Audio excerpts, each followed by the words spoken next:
Chandramukhi movie team తాజాగా social మీడియాలో viral అవుతున్న నటికి నోటీసులు పంపిన అంశంపై స్పందించినట్టు తెలుస్తోంది. నటి నయనతారకు చంద్రముఖి మూవీ టీం నోటీసులు పంపిందని కూడా సోషల్ మీడియాలో అనేక కథనాలు ప్రచురితమయ్యాయి.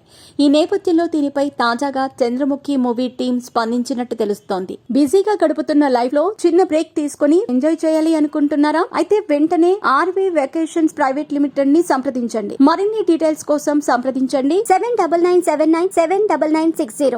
ఈ నోటీసులు పంపినట్టు వస్తున్న వార్తల్లో నిజం లేదని, కేవలం రూమర్సే అంటూ కొట్టిపారేసింది. అయితే నయనతార తన documentary beyond the fairy tale November 2024లో నెట్ఫ్లిక్స్లో స్ట్రీమింగ్ చేసిన విషయం తెలిసిందే.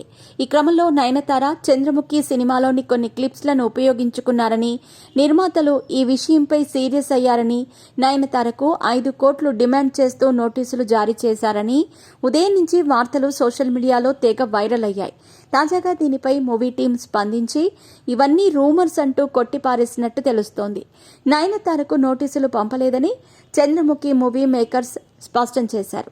ఈ క్రమంలో నయన్కు గతంలో నానుం రౌడీ దాని నుంచి 3 సెకండ్లను ఉపయోగించుకున్నందుకు ధనుష్ 10 కోట్లు డిమాండ్ చేస్తూ నోటీసులు పంపిన విషయం తెలిసిందే. దీంతో నయనతార ధనుష్ పై తీవ్రంగా వ్యాఖ్యలు చేస్తూ తన ఇన్స్టాలో సంచలన పోస్టు పెట్టారు.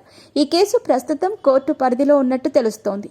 ఈ క్రమంలో నయనతారకు ఎలాంటి నోటీసులు రాలేదని చంద్రముఖి టీం క్లారిటీ ఇవ్వడంతో ఆమె అభిమానులు మాత్రం కూల్ అయినట్టు తెలుస్తోంది.